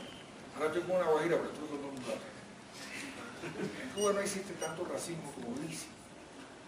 Todos somos muy compartidores de los buenos gustos. Lamentablemente, por razones históricas, los negros han sido discriminados en toda la sociedad. Acuérdense que la influencia cultural de los Estados Unidos, la penetración es inmensa. En Cuba ahora es que con más fuerza se canta son, sin excluir algún rock and roll bueno. Y hay Nueva Trova, y están los papás, y la música que nos gusta. Pero en Cuba se comió bastante ferrocarril. Y no existían los mandones en aquella época, sino los militares. Y había mucho rock and roll. Y había mucho American Way of Life. Mucho de aquello. Y la influencia racista de ellos también llegó a nosotros. Y no hay cosa más racista que un burgués. O sea, en la casa del burgués, ¿quiénes son los criados? Los negros. Y por todas esas condiciones sociales que se van arrastrando por mucho tiempo, todavía pueden quedar vestigios. Pero ya en Cuba hay generaciones enteras que les molesta, que el chiste es contra el negro. Les molesta, no lo quieren oír. No hablen más de ellos. Y empieza más a mezclarse la vida. Realmente lo que fue de África para allá fueron negros. Negros, con su abrigo. Así, con charol. Pero ya existe la mulata. Y existe el jabao, el negro, el mulato blanconazo. Hay una cantidad de bendiciones porque las mezclas han ido dando eso. Y realmente se ha ido barriendo. La revolución no es racista, es todo. Y hubo una aceptación. Incluso hay un héroe de Cuba, Almeida, de mulato. Murió hace poco, hace unos años, de Fidel. Falleció en Cádiz, pocos, Sierra Maestra, jefe de columna. El astronauta también. El astronauta, muerto. Mulato. Mayo Méndez estuvo aquí el año pasado, como representante. Muchos lo van a ver donde quieran. Entre los médicos cubanos, lo que pasa es que la gente dice a veces, pero ¿por qué no son más? Bueno, realmente es el 33% de la población. O sea, el 66% de origen español, europeo, o sea, yo, estos dos que están ahí. Pero en el Baja están un negrito, uno muy bonito. Esa ley estamos en la cosa. Teníamos a los que son más viejos aquí, conocen a Niurka, la cara rusa. O sea, no hay. Me han dicho en Cuba, disculpe, revolución. El que no tiene de El que no tiene de Congo tiene de Caraballo. Es decir, en Cuba, esto de la raíz afrocubana es algo un poco relativo, porque los negros en Cuba no se identifican como afrocubanos. Los negros en Cuba se identifican como cubanos. Y punto. No es como en Estados Unidos, por ejemplo, que existe la población afroamericana. No, en Cuba todos somos cubanos y no hay esa, no sé. En Cuba no se le dice afro a nadie. ¿Son cubanos? Decir afroamericano es la forma más reciente de llamar un negro. ¿Qué afrocubano es? Es cubano. Es igual que usted no puede decir un aymara boliviano, ¿qué cosa es eso? Pero también, Incluso una de las primeras, disculpen, ahí también una de las notas era que una de las primeras medidas que tomó la revolución era eliminar la falta de, es decir, los negros antes del triunfo de la revolución no podían Ir a bañarse en clubes ciertas sociales, bañarse en playa, no podían, como aquí, no podían caminar por la acera del blanco. No, pero eso se acabó ya. De eso no se acuerda, ni yo que nací, que la revolución del triunfo tenía 10 años. también hay pasajes interesantes de Martí, ¿no? Sí. Organizando el partido en Estados Unidos. Sí. Algún blanco le dice, esa negra no debía estar en el partido. Sí.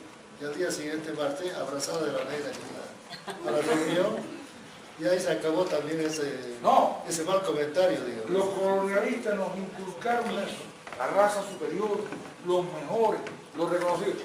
Sinceramente, a mí me encanta la ciudad de La Paz y me siento pasar. Pero me molesta, y se lo he dicho con mis amigos de Cundé, ver la Isabel, la Católica y la Colombia. Me molesta. En Cuba, Colón se llama el cementerio. El cementerio se llama Colón.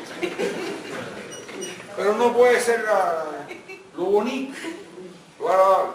Estoy esperando también que algún día hagan la plaza en Yancahuazú, más grande, más linda. El aeropuerto tenía un nombre igual, terrible, ¿no? El de la... Isabel la Católica nunca estuvo aquí, lo que hizo fue colonizar desde su moneda. Colón la misma aquí. Y díganse el tapo. Hay que poner 10 de Bolívar, 40 de Tupacatari, 500 de Bartolina Sisa, y de Marcelo Quiró, y de todos los que usted tiene, y de los 21 héroes de Yancahuazú. Y cuando acaben con todo eso, bueno, pues se ve un espacio ya con un cementerio. Que es verdad que hubo un encuentro de cultura, tampoco hay que ser tan chauvinista. Pero hasta ahí. Otra pregunta. ¿Cómo lograron eliminar la prostitución y si actualmente la Bueno, prostitución en Cuba es legal? Eso no se elimina así. Eso es un problema complejo. Es un problema que requiere atención. Lo que ocurrió es que se dieron otras opciones de trabajo. Yo recuerdo el tiempo de la revolución que las mujeres se convirtieron en taxistas por igualdad de género, era hacer un trabajo de hombre. Los buses, nosotros decimos guagua. Y las taxis, eso es trabajo de hombre. Igual que aquí los hombres. Pero lo que hicieron con las 100.000 prostitutas era la posibilidad para que sean taxistas. Y se les dieron autos para que manejaran. Y era divino sentarse a comer, muchachos, esa tan linda. Entonces, otros trabajos. También la educación, se acabó el analfabetismo. Entonces eso también abre cambios. Porque realmente nosotros vemos la prostitución como una necesidad. Esa pobre muchacha es una infeliz, que no le queda más remedio que ejercer eso, vender su cuerpo para poder vivir. Ese era el problema. Pero todavía queda, porque es inevitable que encuentre el oficio más antiguo de la humanidad, pero no es mayoritario. Lo que sí nosotros tenemos muchos buenos médicos, buenos ingenieros, buenos técnicos, buenos maestros, buenos artistas, buenos deportistas, mujeres deportistas que son las morenas del Caribe. Yo no me voy a hablar de voleibol como él. No conocen el voleibol, ni campeón olímpico. 3 veces seguidas. Le dicen las estelares morenas del Caribe. De morena es una negrona que está. Y unos cuerpazos que tiene. Vale la pena verla. Aparte de jugar. Pero son lindas. Y la gente las adora en Cuba. A todos esos equipos deportivos. Otra pregunta. Por el mismo lado, ¿cuánto tiempo le tomó a Cuba eliminar, bueno, el analfabetismo? O por lo menos un año. Porque Fidel, nosotros tuvimos una suerte muy grande en Cuba. Al margen de que estuviesen las condiciones creadas para politizar masivamente a la población, con todo eso que les expliqué antes, tuvimos nosotros un encantador de serpientes, que se llama Fidel Castro. Oírlo, escucharlo en discursos largos,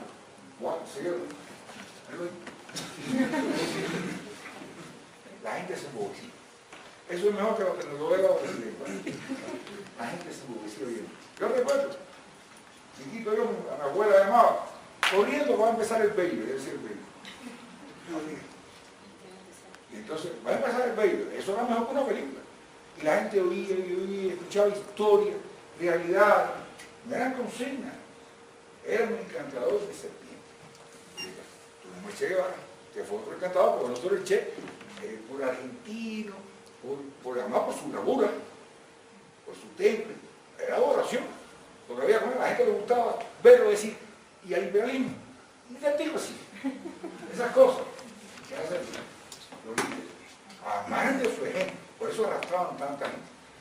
Y por otra parte, también la revolución se propuso enderezar la torcida historia contemporánea de Cuba. Ya Batista no era un presidente, un tirano, un dictador. Bolívar era un gánster. Grau era un entreguista. Machado fue un asesino. Esa es la verdad. Y la revolución que cubana que hizo, alfabetizar. En Cuba no se dice cree, se dice lee. Es lo que le dicen a los cubanos. Y por esa razón es que la gente se empezó a politizar. A mí me pregunta cada rato, mi hermano boliviano, ven acá y cómo ustedes lograron, haciendo cursos de formación política. Se hicieron cursos de formación política. Pero la formación política fue también la cotidianidad. Porque en la medida que el tipo te quiere agredir, que te mete bomba, que te mete plaga, que quiere acabar contigo, tú vas tomando una conciencia revolucionaria. Por eso había milicia. Por eso Cuba llegó a tener 300.000 hombres sobre las armas. Porque lo hacíamos o nos barríamos. Y hubo disposición de combatir para defender lo nuestro. Esas son las razones. Otra pregunta, puede ser fecha. En las siguientes sesiones también viendo algunas categorías, algunos conceptos, porque toda la historia que nos ha contado Eric es la que se empieza a desenvolver, la que se desenvuelve finalmente este Che Guevara. Pero quizás había una lámina que decía ahí el parteaguas de la revolución, que vamos a estudiar por qué, porque uno de los grandes teóricos de esa revolución es precisamente el Che, que sistematiza la pedagogía de Fidel a través de los discursos, a través de las alocuciones, y el Che trata de sistematizar, escribe muchos libros, trata de darle sentido y teorizar en torno a una revolución que no cuadra con los manuales de cómo debían ser las revoluciones, ¿no? Y hay un punto, Eric, que sobre la alfabetización, ¿no? ¿Por qué no cuadra la revolución cubana? Entre otras cosas. Porque corre los límites de lo que podía ser, lo que era posible en una revolución, ¿no? Los alfabetizadores, Fidel cierra el año escolar. No espera que haya maestros para alfabetizar. Dice, ¿quiénes son los niños de 15 y 16 años que quieren ir a alfabetizar a los montes? Con 13. Con 13 años el papá. Y una prima con 9 ya estaba alfabetizada. Entonces, váyanse a las montañas y vamos a alfabetizar todo el país, los estudiantes, y perdemos un año escolar. ¿Están dispuestos? Todos los estudiantes sí estamos dispuestos. 140.000 jóvenes cubanos. Y mataron a esos muchachos.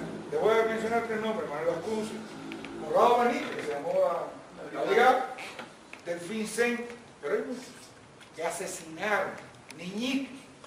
¿Para qué? Para que no alfabetizaran. Hay una película que se llama El Brigadista. Pero además estamos hablando de niños de la ciudad, la mayoría, Iban a los montes, que al iban bohío. al campo Al a vivir en el bohío con el campesino, Eso lo formó. llevando solo un farol, un cuaderno, no es que llevaban ningún lujo, y a vivir el tiempo que durara que esa familia donde ellos estaban viviendo en el campo aprendiera a leer y escribir, la familia completa. Después de la alfabetización, Los ancianos mayores. después de la alfabetización vino la campaña por el 6º grado. La gente no se quedaba alfabetizada, sino que ya se sabe. Después fue por la enseñanza media. después fue por terminar, y después fue por una especialización de la enseñanza hasta la universidad. Por eso en Cuba, en los años 80, 90, en un año se graduó 1 millón de gente. En ese momento éramos 1 millón de gente. Y la gente adquirió cultura. Por eso, no solamente cuando uno le dice, no creas, lee, y el hombre lee, y lee los clásicos, y lee todo, y lee también de su ciencia, y lee cine, y lee poesía. ¿Ustedes saben cuánto vale un libro todavía en Cuba? Bueno, imagínense ustedes, el cambio al dólar está 25 a 1, ¿no? A mí se me ha olvidado, pero no.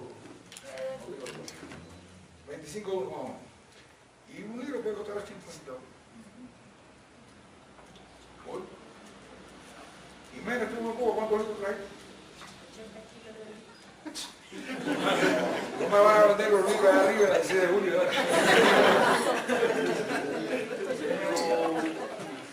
Aquí hay un compañero también que va a hacer una...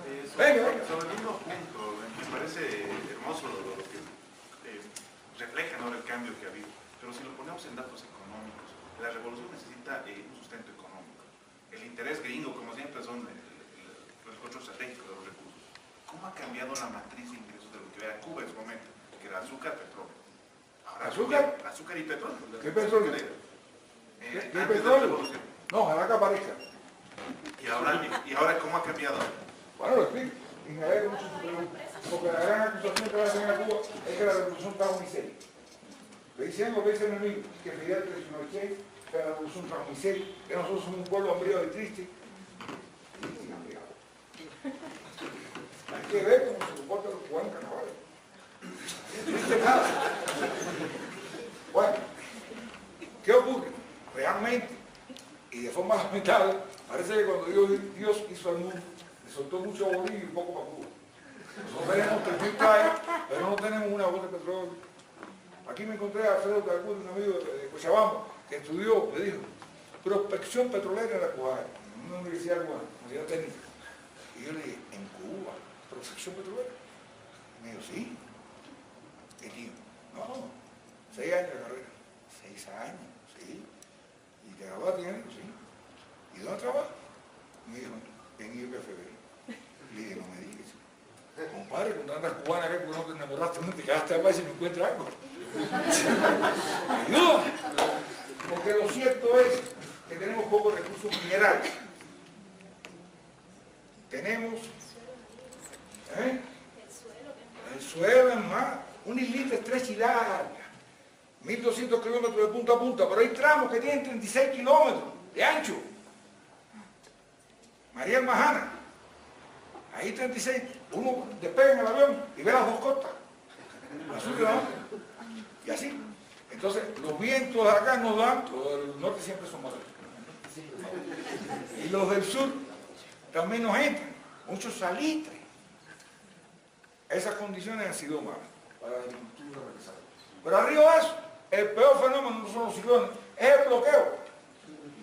Ese que ustedes condenan, ese que nos mata, porque la bronca de Cuba, la discusión no es con Jamaica ni con Haití, es con los Estados Unidos de América, que es el que se cree dueño del mundo y que decide que tú tienes que comer.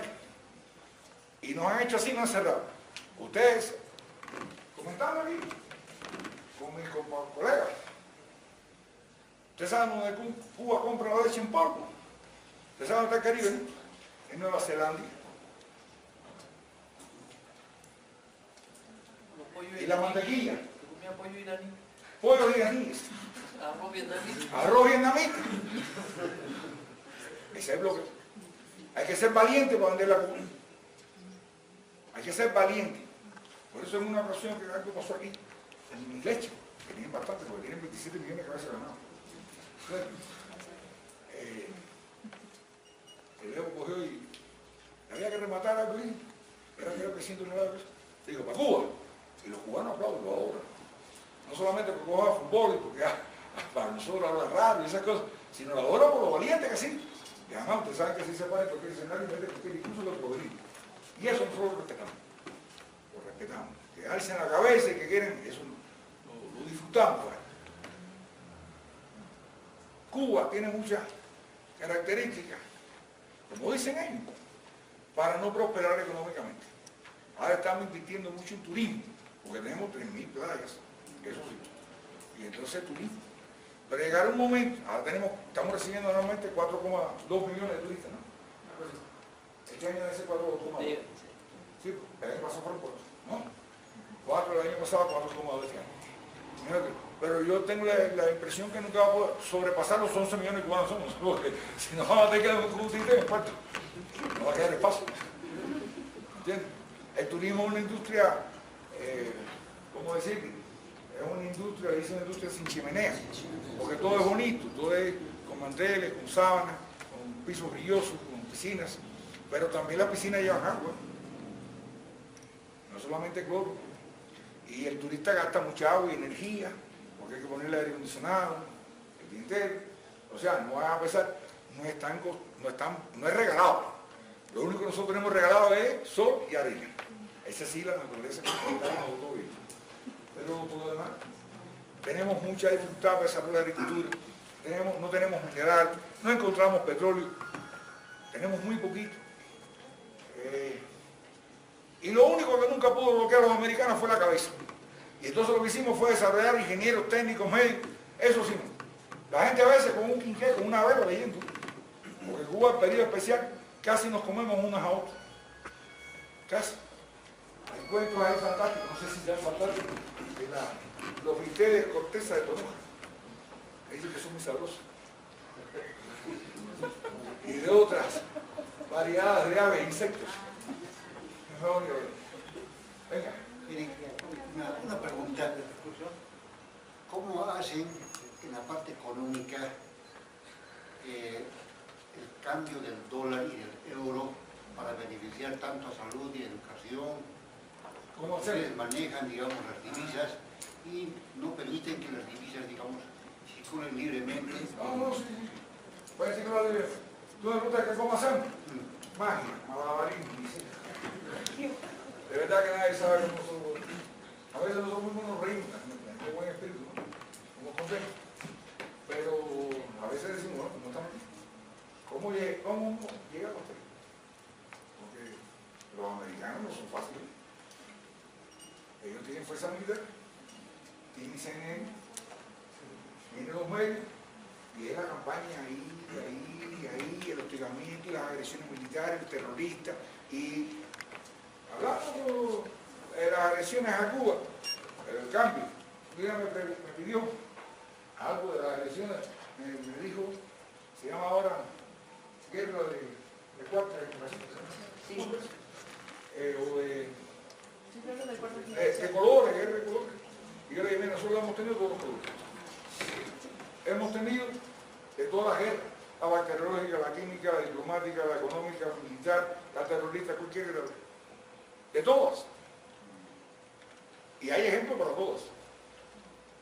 La diplomática. Señores, Cuba llegó a tener en los años 60 relaciones con un solo país, formales, de América Latina, México, que no la rompió. No quiere decir que sean caídas. Pero por lo menos tuvo la valentía de no romper. Porque todos los demás rompieron con Cuba, lo que están haciendo ahora quieren hacer con Venezuela. Eso mismo que no debemos aceptar ni a palo. ¿Entiendes? Pero estuvimos solitos en esta tierra. Yo le contaba a compañeros que yo en los años 80 fui diplomático en París y me acuerdo de ir a las recepciones de la UNESCO con un vasito así de whisky en una esquina y nadie me saludó, esperando que apareciera el primer soviético, el primer polaco, chino. Me dijera buenas noches. Bueno, estaba casi avergonzado apenas. Nadie quería hablar con nosotros, la peste. Los comunistas, los traganiños. Fidel se comía a los niños sin echarle sal. Las cosas fantásticas esas que usted oye, que la gente repite, de Che Guevara. Y no hay nadie más grande y más humano y más justo que Fidel y Che. Eso sí puede estar seguro. Una pregunta más. Y ya, cabrón, se va a acabar la puerta. Bueno, primeramente quiero ponderar la Constitución de la República de Cuba. Porque si uno revisa, es guiados, es apoyados y es decididos. Guiados en las ideas de Martí, apoyados en el internacionalismo proletario, y quizás se explique el pollo vietnamita o el arroz que decían, pero también hay una decisión de continuar con la revolución, con la toma de la Moncada y todo eso. Pero aparte de eso había explicado su persona sobre una depuración de los tribunales y de la Fiscalía General. Me interesa bastante eso de las reformas que empezaron a hacer. Sí. Yo también. Y aparte, también me interesó bastante que las playas sean de acceso público. Es interesante, es una constitución de avanzada y además son reformas muy trascendentales. Hace una semana se presentaba un libro donde hablaban sobre constituciones de calle, ponderando la constitución boliviana vigente. Y yo creo que una constitución de calle pionera en esta lógica jurídica, en esta historia de constitucionalismo latinoamericano, es sin duda la cubana. Por eso mi pregunta era, ¿por qué se había depurado estos tribunales? ¿Qué de malo contenían? ¿Qué estaba mal ahí en los tribunales y la Fiscalía General? Le digo, para nosotros el derecho de la voluntad de la clase dominante es elegir el rey. ¿Verdad? La voluntad de la voluntad, siempre digo, la voluntad de la clase dominante es elegir el rey. Ese es el derecho. Y el derecho que teníamos era un derecho ¿qué? Incluso tuvimos muchos trastornos con eso, muchos trastornos, porque resultaba ser que habían criminales, como los que bombardearon la Sierra Maestra, no solamente a la fuerza de Fidel, a los guerrilleros, también a los campesinos, y entonces al triunfo de la revolución capturaron a algunos de aquellos pilotos que el tribunal los absolvió por falta de pruebas. Y nosotros dijimos, no, ahí llegó el comandante cuando va a parar un momentito. Lo que hay que hacer es que duramos tribunal. Los fiscales están para representar y defender al pueblo. Esa es la función del fiscal. Y nosotros hicimos un sistema que tal vez es el único, y es que tenemos jueces legos y jueces profesionales por elección popular, sobre todo los legos, levantando el dedito, y van a tribunales. La administración de justicia tiene que representar los intereses de la clase trabajadora y de los campesinos en Cuba, y de los pobres, que somos todos, no de los burgueses. Hay leyes que respetarlas, a veces nos duele, bueno, la ley es imperfecta, no lo puede abarcar todo, quedaron aspectos fuera, pero realmente tengo la impresión de que en Cuba, para los cubanos que habitamos ahí, no estoy hablando de los gusanos dicen que eso es terrorismo, la ley es cubana.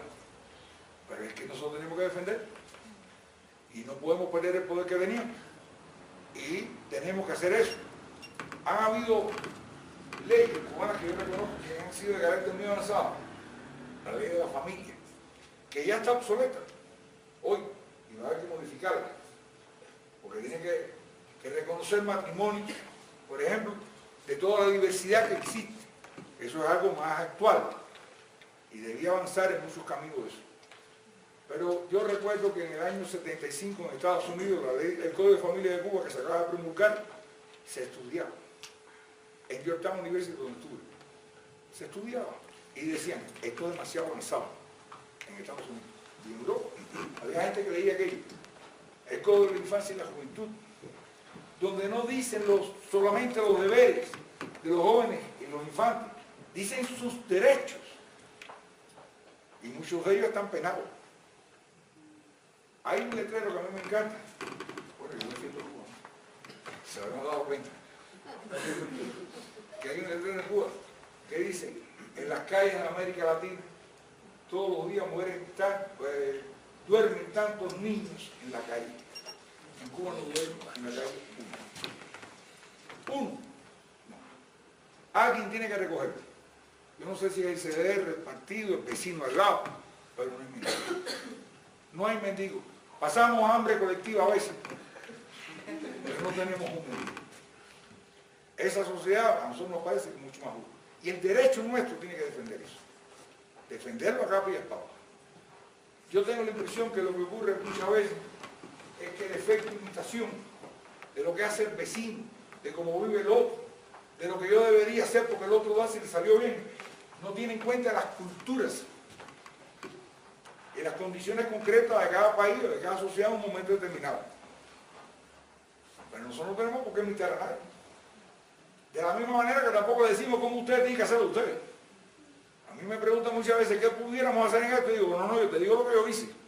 Ahora ustedes saben que si les sirve bien, pero yo no te puedo decir lo que tú tienes que hacer, porque ustedes son aymaras, están al lado de Dios, tremendo frío por las noches, ¿me entiendes?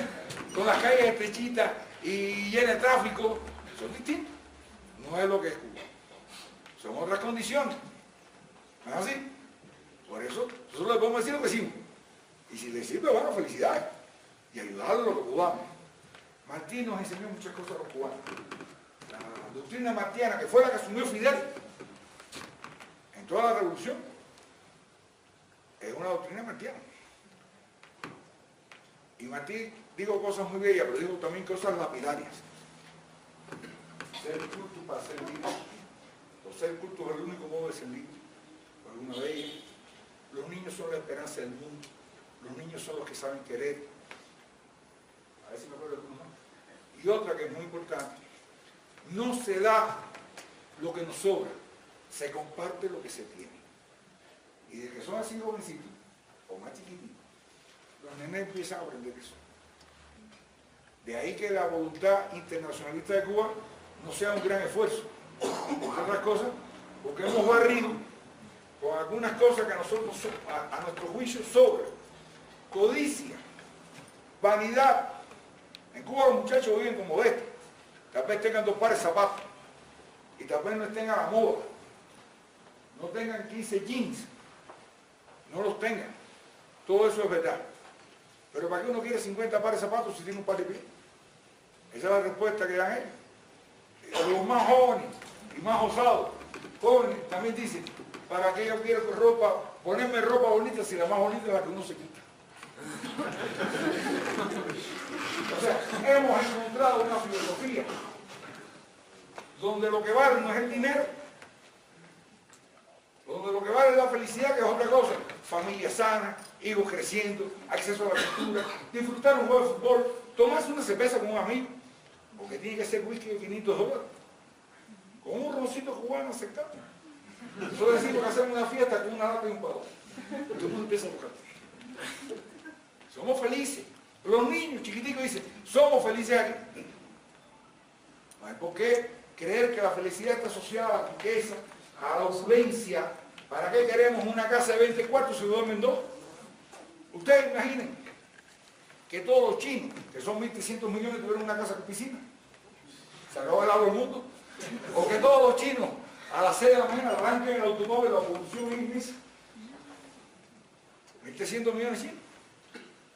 Entonces Cuba ha encontrado una forma de vida y una filosofía distinta a la que tienen otros pueblos. Yo no le estoy diciendo que hagan como nosotros. Yo les estoy diciendo como nosotros somos. Y realmente eso contrastado con los Estados Unidos, con los gusanos de Miami, con todo lo que existe en el mundo, por supuesto, imagínense. A veces es irresistible, a veces la gente dice, tranquilamente, jóvenes incluso, o muchos jóvenes, lo dicen. Bueno, la vida es una sola, hay que vivir.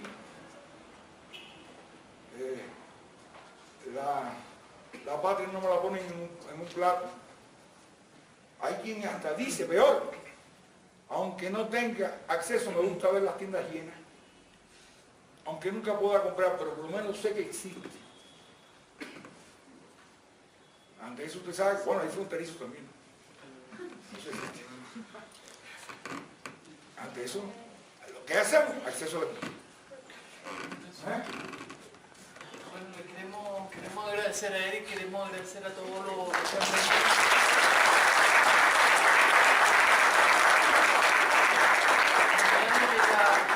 esta es la tercera sesión.